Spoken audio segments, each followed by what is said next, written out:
Hello dear students, this is Dr. Aisha Nazuk here.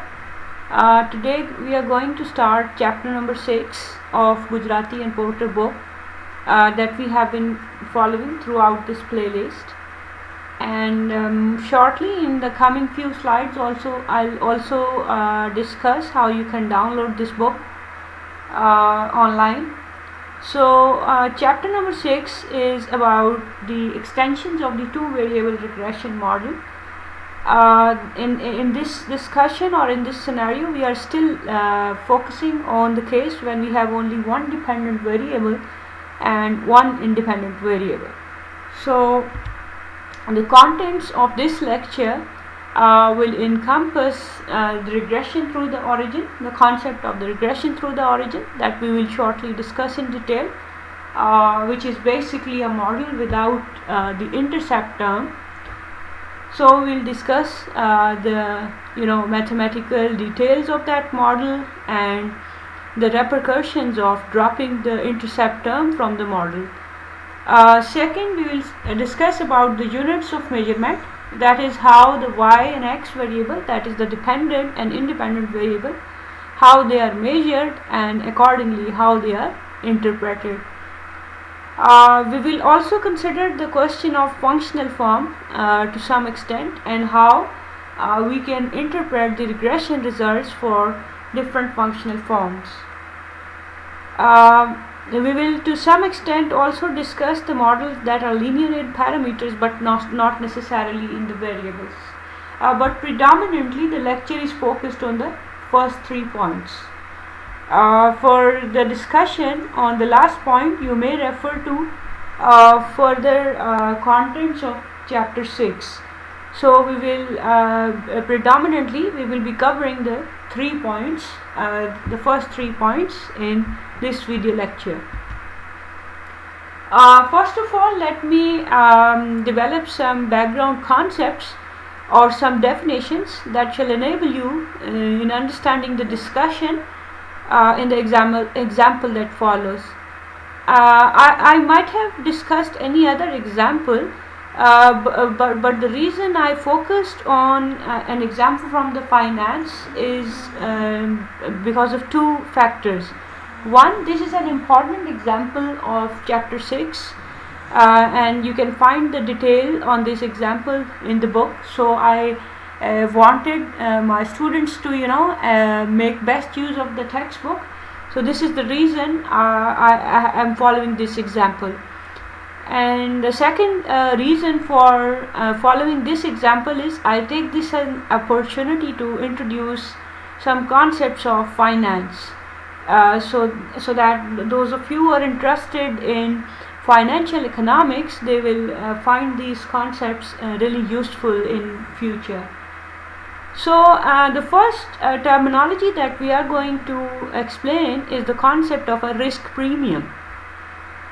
So what is risk premium? First of all, it's just a very basic concept of finance, and it's applicable to almost different type of, all the type of market structures. So a risk premium is sort of you could say a return for taking risk. In easy word, if an investor wants to invest in something which is risky, then of course he or she will like to gain return that are higher as compared to a less risky investment. So risk premium is the difference between the expected return on a risky investment and expected return on a risk-free or a less risky investment. So just consider yourself, if you were to invest in a particular stock and you know that it's risky, then you will derive an idea of the expected return on investing in that risky stock. And if that expected return is higher than the expected return on another stock which is less risky or risk-free, only then you will invest in a risky stock, right?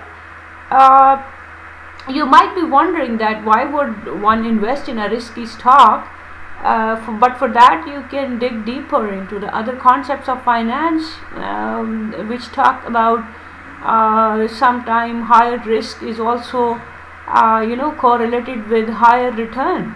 I mean, the stocks which are more risky, there are investors that they try their luck on those stocks, because sometimes the expected returns are so high.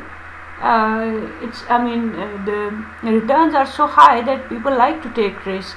So this is the concept of risk premium that will be used in the coming example. The next terminology is portfolio in the investment domain. So in finance or in investment, a portfolio is a collection of financial investments. For example, you may have a portfolio that may consist of some, let's say, stocks, some commodities, cash, and so on. So in simple words, you can just think of, for example, if you are maintaining a portfolio, and how you're maintaining that portfolio. For example, you are keeping some amount as cash in your bank account. You're also holding some assets. You're also holding some commodities. You have also invested in, let's say, some stocks, etc. So this is called your portfolio. So a portfolio can contain a wide range of assets, right? I mean, there is no upper limit on how we can define a portfolio. I mean, different investors, they can invest in different types of financial investments. So a portfolio is a collection of different financial investments. Next, we discuss the concept of diversification and investment risk. Those of you who have heard the quote of Warren Buffett, that don't put all your eggs in one basket. So what does that mean? It means that Warren Buffett is suggesting that we should not invest in similar things all the time. I mean, if I have to make a portfolio, then maybe I can invest in some high risk stocks, whereas some medium risk stocks and some low risk stocks. So that would be an overall, you could say, a diverse portfolio. So why we want to diversify portfolio? Because we want to maximize our expected returns, and we also want to minimize our risks. So these are sort of two conflicting, or you can say two opposing goals, but we want to meet them. That is to maximize return but to minimize risk. So diversification of portfolio helps us in meeting these two goals.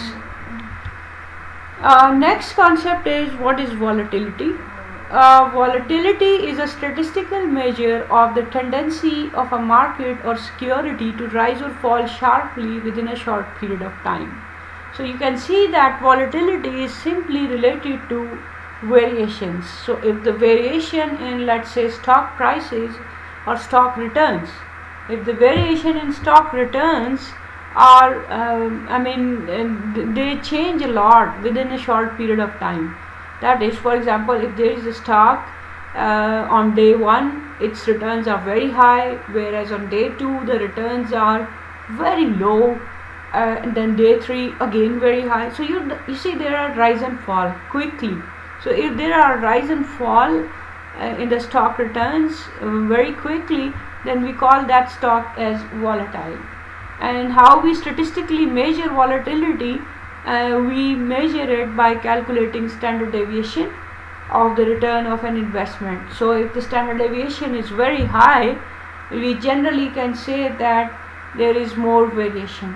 Although we don't directly link volatility with standard deviation, but that's how you can understand that how volatility can be theoretically understood, that higher variations or higher quick variations, they are linked with the concept of volatility. So this concept of volatility will also be used in the coming example. So now start the first concept, regression through the origin.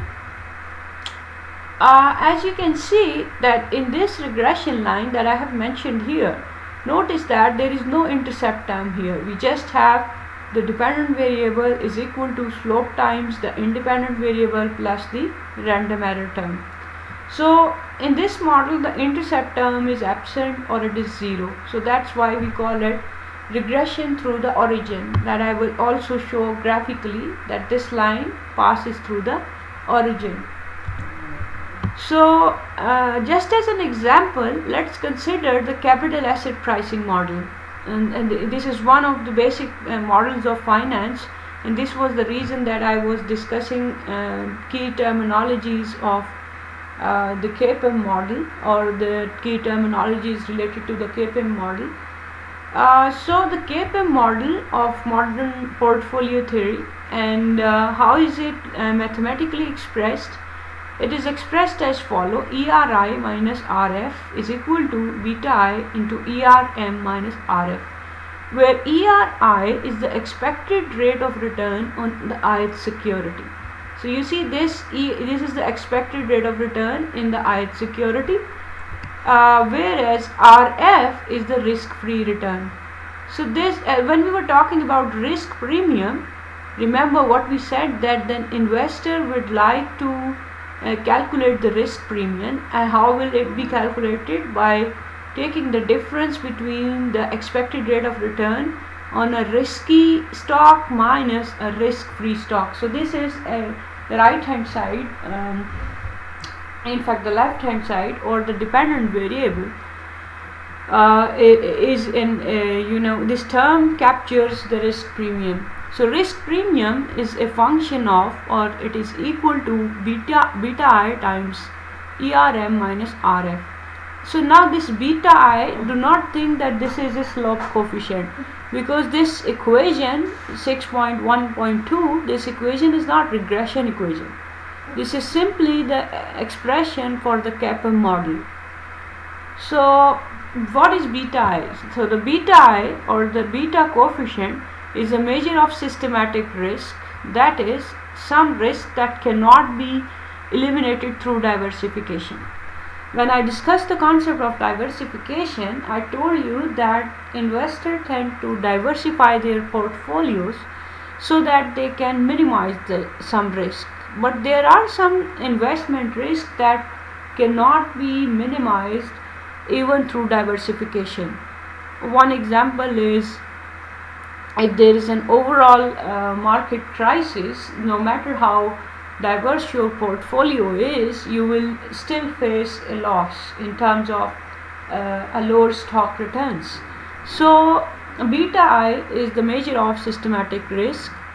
It's a measure of the extent to which the ith security rate of return moves with the market, right? As you could see, that this is the risk premium of the ith security rate, and it is equal to beta I times ERM minus RF. So what is ERM? ERM is the expected rate of return on the market portfolio. So what's happening here is, on the dependent variable side, we have the expected risk premium for the ith stock, whereas on the other side we have the expected rate of return for the complete portfolio. So what the KPM model is doing, it is linking the expected risk premium of the ith stock with the expected risk premium of the entire portfolio, right? So if this beta I coefficient is greater than 1, then we consider that security as volatile or aggressive security, right? That what am I saying? That if I somehow tell you how to calculate this beta I, which I'll be covering in the next few slides.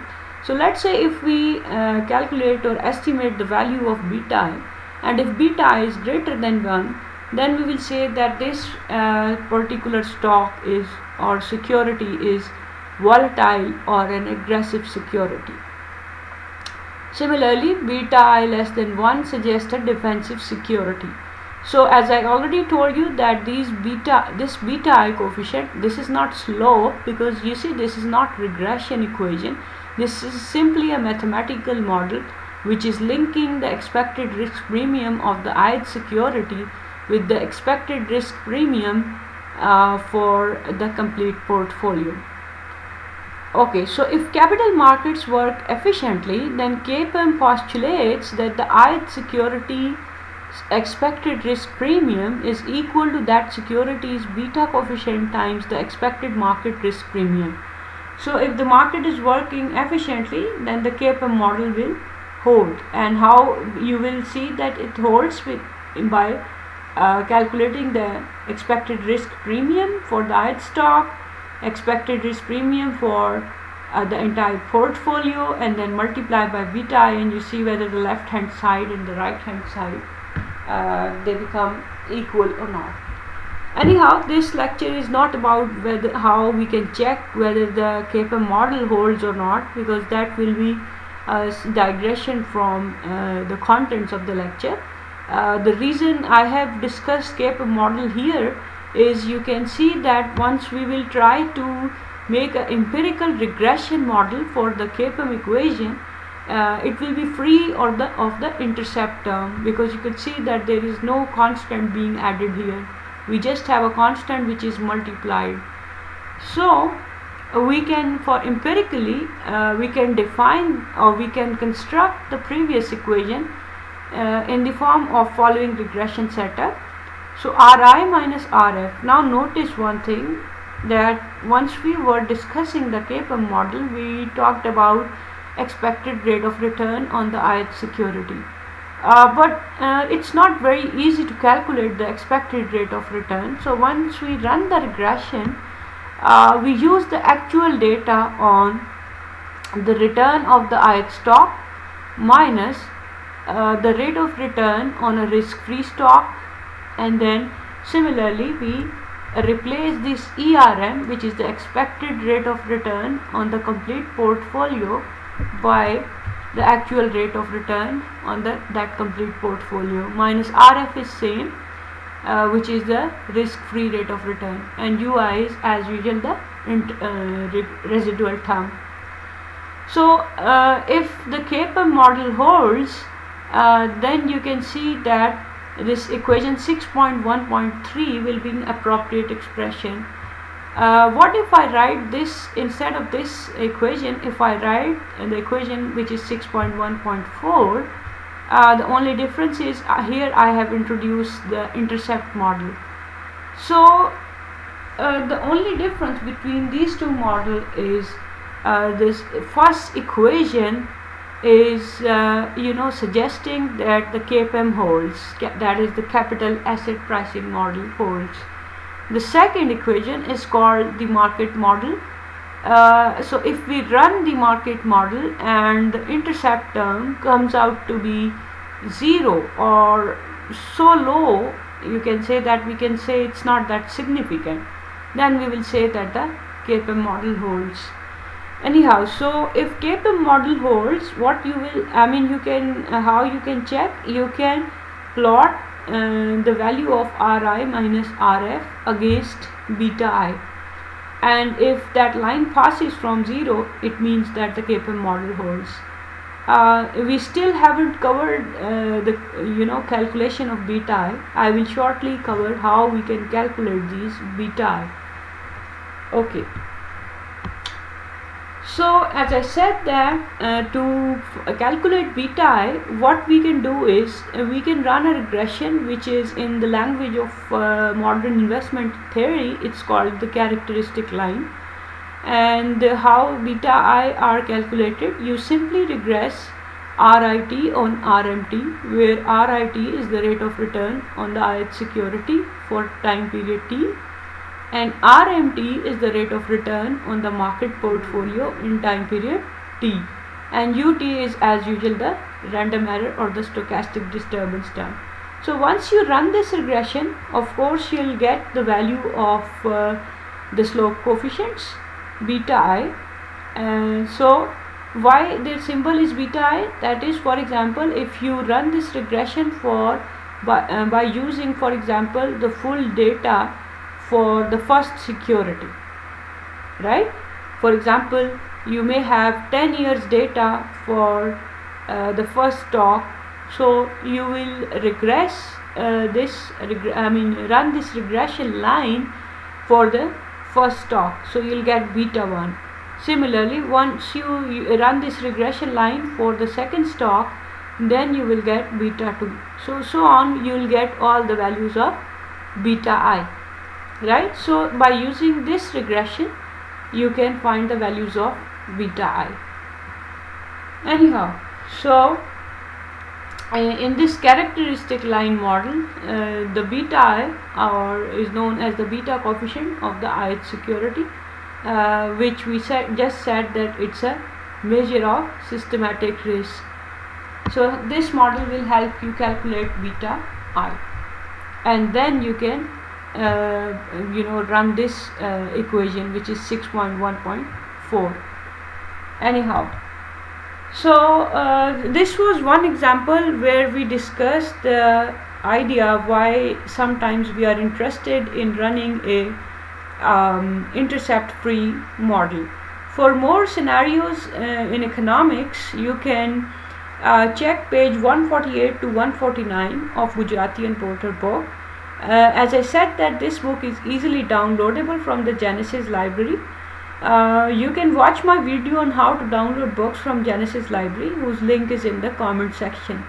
So you can easily download this book from that URL, by using the Genesis library, and go to page 148 and 149, and you will see some other scenarios where we discuss the cases where intercept free models are appropriate.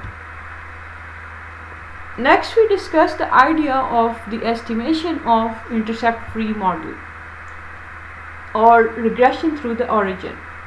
So if we have this equation 6.1.5, you can see once again that there is no intercept term here. You will shortly see that the value of slope coefficient is equal to sum of xi yi divided by sum of xi square, and the variance of beta 2 hat is equal to sigma square over sum of xi square, where sigma square is estimated by using this formula, sum of the squared residual divided by n minus 1. So we are dividing by n minus 1 because we only have one unknown parameter, that is the slope coefficient.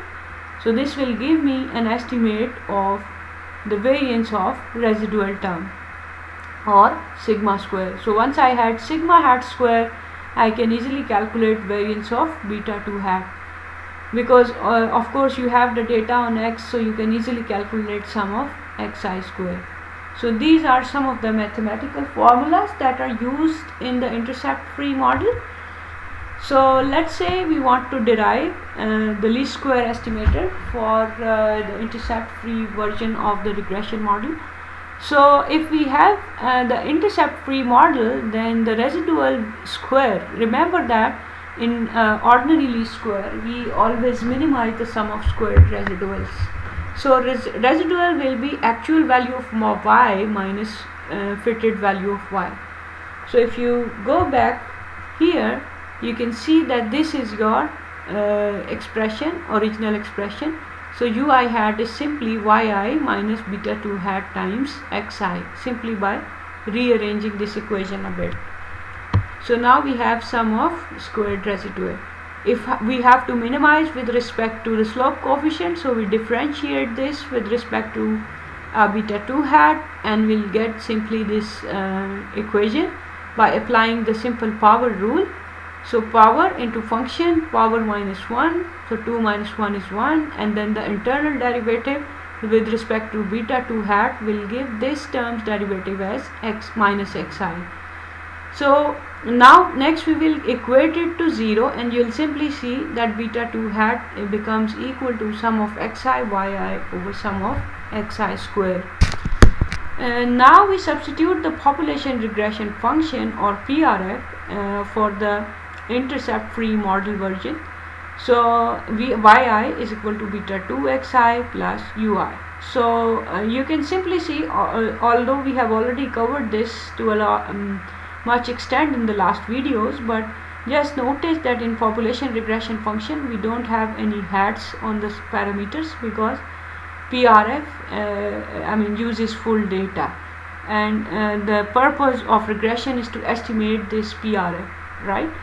Anyhow, so the equation of PRF is given as follows.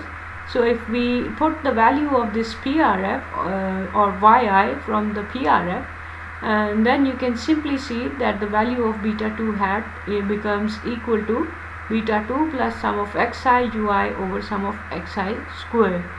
So if we take the expected value of beta 2 hat minus beta 2 whole square, and why we are taking this expectation, because this will give me variance of beta 2 hat. So it is equal to expected value of this term square, because beta 2 will cancel out once we subtract it from beta 2 hat. So now we have to evaluate this expectation to calculate the variance of beta 2 hat.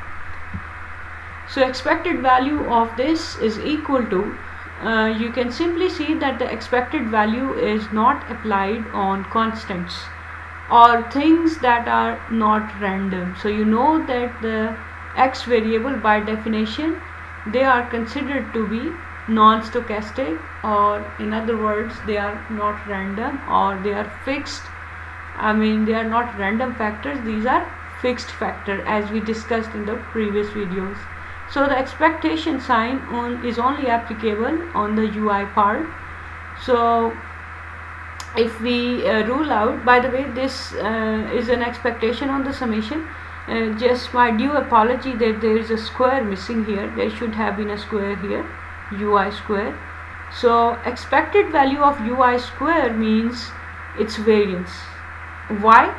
Because by definition, let me write here by using a paint. So by definition, how we define variance? We define variance of UI if I simply apply the formula. So variance of UI it should be equal to, by definition, expected value of UI square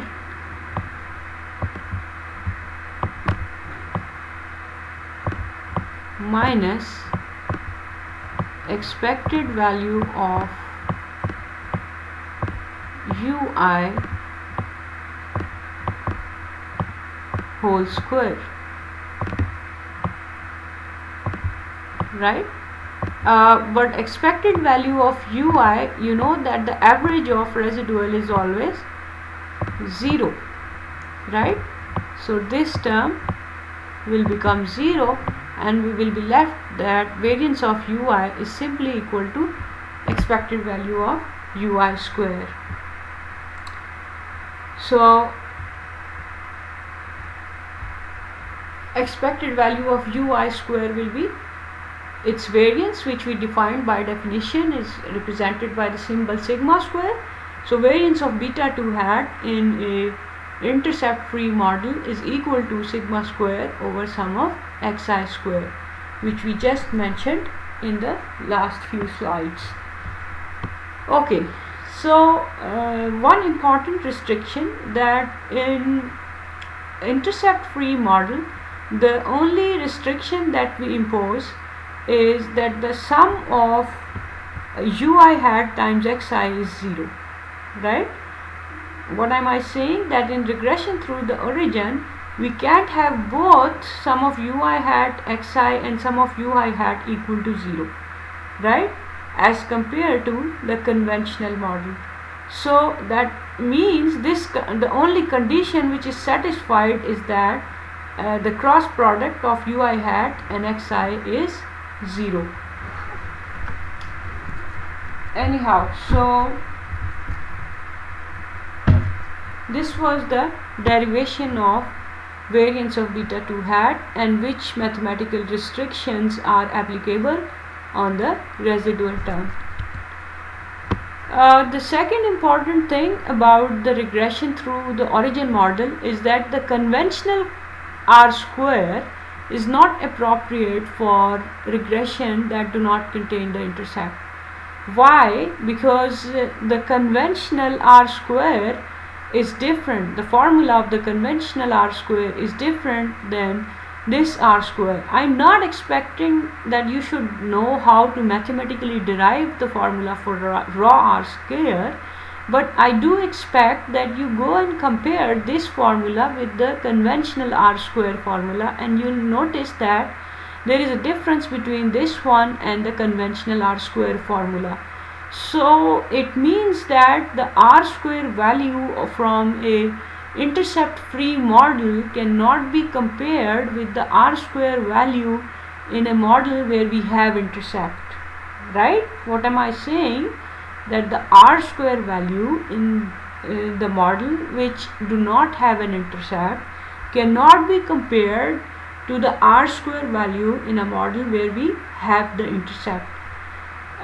Secondly, this R square value, or the intercept free model based R square value, which we call the raw R square, the raw R square is also between 0 to 1, but we cannot compare it with the conventional R square value. The reason I have already told you that the formulas are different. So what we have learned that we cannot compare directly the results of a regression through the origin model with the ordinary regression where we have the intercept term. So because of these special features of this model, we really need to exercise caution in using the zero intercept regression model. So what we have learned, unless there is a very strong a priori expectation, one would be well advised to stick to the conventional intercept present model. By the way, generally we do encourage intercept present model because of some factors. One of the factors is you have seen that the mathematical details and the formula structure for the regression through the origin model is different and not directly comparable with the ordinary regression. One important factor is, you can say that even if the intercept should be, let's say, 0, then even if you include it, once you will run the regression with the intercept, if that intercept value is found to be statistically insignificant, or it is so negligible that you can statistically say it equal to 0. So even if you include the intercept term, the results will automatically tell you whether intercept is important or not. So there is no harm in introducing intercept in the model, and important thing is, if there is an intercept in the model and we omit it, then you will be doing one specification error. Now let me tell you how to explain this specification error in an easier way. Let me go back to Paint once again. So let's say I have two types of scenarios, right? In scenario A, suppose if we plot the x variable versus the y variables, and let's say that this type of a line is being plotted, right? This is scenario A, or figure A, right? In scenario B, or in figure B,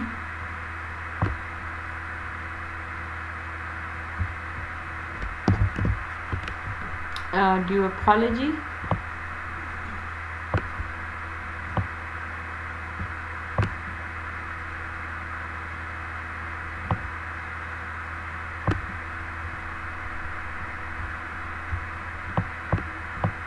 so in scenario B we are saying that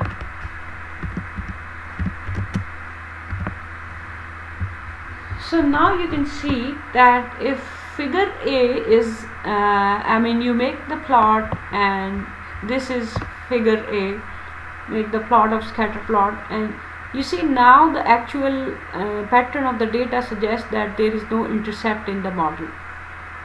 Even if I ignore this figure and I include the intercept in the model, what will happen?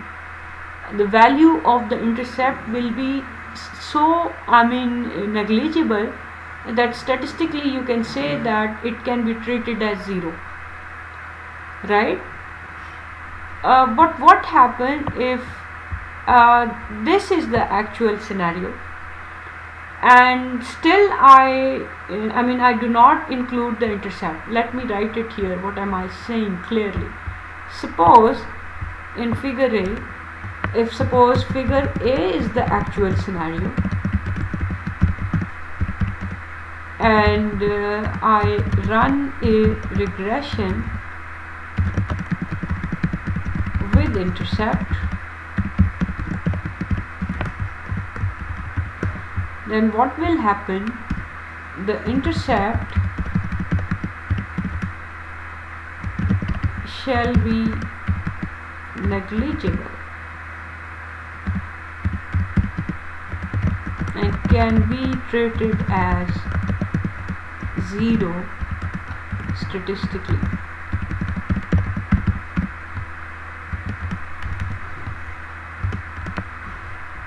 Now if figure B is the actual scenario, let's say B is the actual scenario,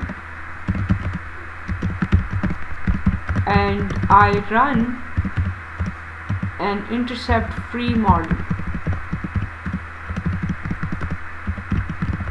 then I'll be committing specification error.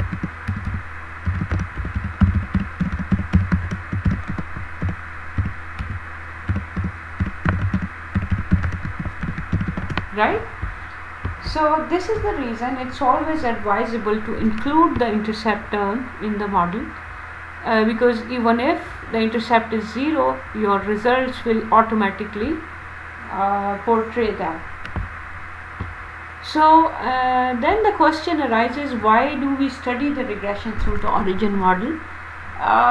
The reason is, in some of the textbook or the research paper you may encounter the regression through the origin model, so you should know how to interpret and how to exercise cautions under the regression through the origin model. Next we discuss the idea of scaling and unit of measurements. Let's say we have data on gross private domestic investment or GPDI and gross domestic product or GDP. Let's say we have the data both in billions as well as in millions, and let's say we denote the notation Y for GPDI and X for GDP. Let's say we also define some new variable yi star, which is equal to W1 times yi, or xi star is equal to W2 times xi. Even if you do not focus on these weights, the actual reason of telling about the weights here is, once we rescale the variables, we are actually applying or changing the weights. Let me directly explain the concept using this example. Let's say we have, as we said that we have data on the two variables both in billions and in millions. So suppose if we use the data for the two variables in billions, that is GPDI is also used in billions and GDP is also used in billions, and suppose this is the regression which is calculated, or mainly this regression equation. This can easily be calculated even in Microsoft Excel. If you really want to actually construct this regression equation, you can refer to table 6.2 in the book, and you can copy that table in Excel, and then you can derive this or calculate this equation or estimate this equation. Now if we use the data of GPDI and GDP in millions, then you will notice that the regression results are as follows. So you see, if both the variables are scaled in millions instead of billions, the slope coefficient remains the same. Why? Because we have changed both variables in same terms, that is GPDI is converted into millions and GDP is also converted into millions, so slope coefficient will remain the same. but the intercept term, you can see that the intercept term is changed. Why is it, is it changed? That is, you know that it's a change of 1000, or you can say that there is a weight applied equal to 1000, because you are switching from billions to millions of dollars. So of course this coefficient or the intercept will be multiplied by 1000, but the slope is unchanged. And why the slope is unchanged? Because it's simply the slope captures the effect of 1 unit change in the dependent variable due to slope unit change in the independent variable. So anyhow, the slope coefficient will remain the same, because we have simply converted both the variables into millions. If one of the variables in billions and the other one in millions, that is GPDI in billions and GDP in millions, now you will see, because the rescaling is different for dependent and independent variable, the slope coefficient will also change, right? In this case, if we have shifted from equation 6.2.21 to equation 6.2.23, here you see both the variables were in billions. Here GPDI is in billions, so that is why the intercept is unchanged, but the slope coefficient is changing. So what's the whole gist of this entire discussion? Why, of course we can't just memorize that what happened if we change one variable into millions, other into billions. Actually what I'm trying to focus here is, whenever you interpret the slope coefficient, you will remember or keep in mind what are the unit of measurement of dependent and independent variable. So what you will see, you will simply define the slope coefficient equal to units of the dependent variable over the units of the explanatory variable. So for example, in the regression equation 6.2.21, where both the variables are in billions, the interpretation of slope coefficient is that if GDP changes by a unit, and by a unit means $1 billion, and then GPDI on average will change by this much $1 billion. So this is the simple case where both variables were in billion. Now if we focus on the regression 6.2.23, where GPDI is in billion and GDP is in million, we will say that a unit change in GDP and a unit change in GDP for this equation 6.2.23, unit change will mean a $1 million change in GDP leads to an average of this much $1 billion change in GPDI. So necessarily both these statements are same. We are just expressing in different units depending how the data is available. And why I'm discussing the interpretation in different unit scenario is because sometimes you have regression results and the regression is run in such a manner. For example, you are exploring a research paper or a textbook, so it's fairly possible that the unit of measurement for the y variable and the x variable, that is the dependent and independent variable, their units are different. So you should know that if units are different, how we can interpret the slope coefficient. Next we have the concept of regression on standardized variable. First of all, let's define what are standardized variable and why do we need these variables.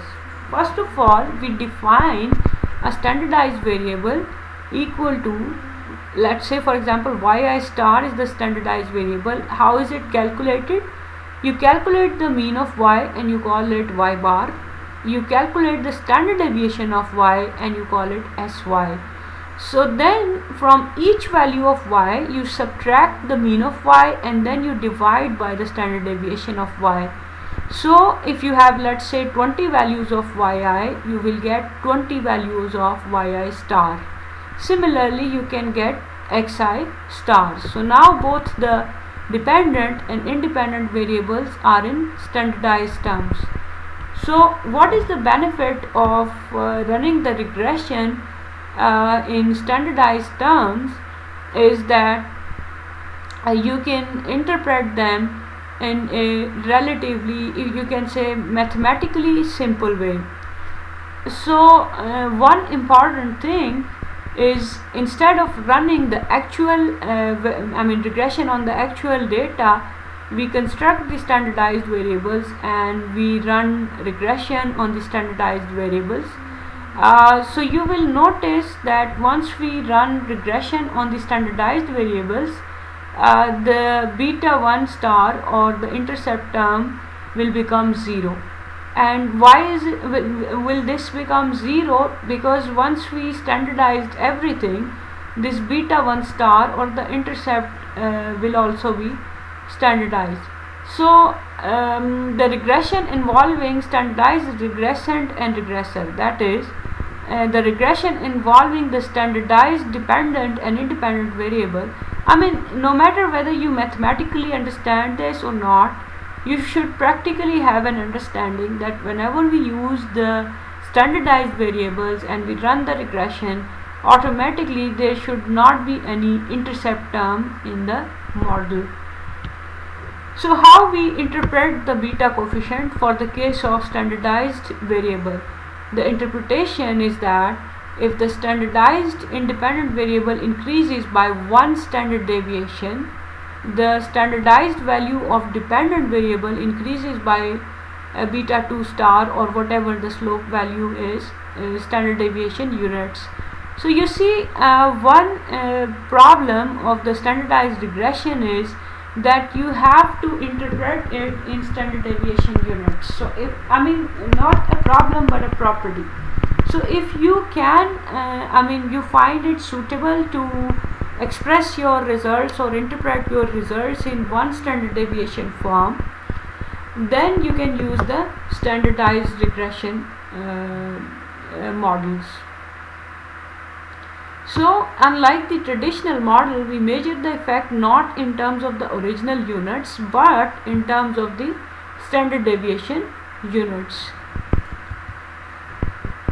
Okay, so next we discuss different functional form and how we can interpret those.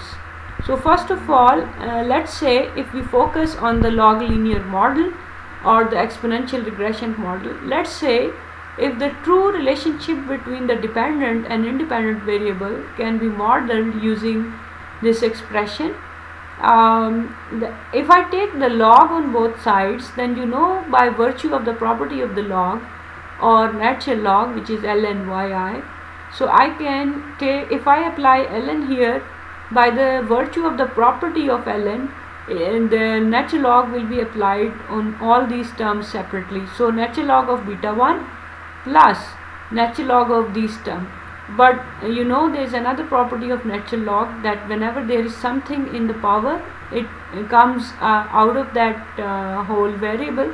So beta 2 times ln xi plus ln of this third term, and that the exponential function and the natural log function are inverse of each other, so they are cancelled out and we are left with the ui term only. So now we have this regression model, and actually what's happening in the actual form, you can see that this is not expressed strictly in linear terms, but once we take the ln, we have converted it into its linear form. So because of this linearity, these models are also called log-log, double log or log linear model. So whenever you come across these three terms, it means that we are using the log of dependent variable as well as the log of the independent variable. So one of the important properties of the double log or the log-log model is that the slope coefficient of such model measures the elasticity of dependent variable with respect to independent variable. That is, the slope coefficient is interpreted as a percentage change in y for a given percentage change in x. Thus, if y represents the quantity of a commodity demanded and x represents its price, then the slope coefficient will measure the price elasticity of demand. So this is one of the reasons that the double log model or the log model is considered important in the domain of economics, because it is linked with a key concepts of economics, that is elasticity. Okay. So now we discuss the two scenarios where, remember that when we started our discussion, let's say we discussed that the double log model is linked with the idea of elasticity. So let's say if we have data on price and we have the data on quantity demanded, and let's say we make a scatter plot, and the scatter plot shows a pattern like this, then we can say that it is suggesting a regression model of this form. For now, I am not expecting that the student should know that just by having a look at the scatter plot, the student should know that which type of equation is applicable, because that is relatively a complex task. But why I am comparing these two figures is simply to focus or emphasize on the fact that when the actual data or the actual scatter plot is not a straight line, but once we take the log of these models, these variables, then you can see that the scatter plot becomes a straight line. So we have linearized this model. So this is the reason I was discussing these two or comparing these two specifications of the link between demand and price. So now we know that log could appear in three scenarios, so we should know how to interpret. Suppose if your actual variable is used as it is, that is yi, and we take the log of xi, or in case 2 we can take log of yi and use xi as it is, then we may also take log on both sides. Once again, I am not expecting that you should know when to apply a log only on x, only on y, or both on x and y. But if these type of equations are appearing and you have to run the regression, you should know how to interpret the slope coefficient. So let's say if this case 1 and we have the value of slope, how will we interpret it? We'll say that a 1% change in x is associated with a change in y of 0.01 times beta 1. That is, whatever the value of beta 1, we multiply it by 0.01, and we'll say that a 1% change in x is associated with that much change in y. Now if we have log on the dependent variable and the independent variable is as it is, then we interpret the slope coefficient as a change in x by 1 unit is associated with 100 into beta 1% change in y. Similarly, when we have log on both y and x, we'll say a 1% change in x is associated with a beta 1% change in y. So beta 1 in the double log model is called the elasticity of y with respect to x. So for a beginner or an undergrad level, I would advise that you should remember or memorize these three scenarios and corresponding interpretations of the slope coefficient. BS Economics students who are watching these lecture videos, you are advised to go through page 172 and to 173, where you will further come across the concepts of functional form. Page 174 is not included in the course, and exercises of this chapter may be skipped. You can just focus on the example discussed in the chapter. So go and explore chapter number 6 except for the pages that are not included, and the exercises just focus on the examples, and make sure that after watching this video lecture you are able to grasp the discussion which is discussed in this chapter.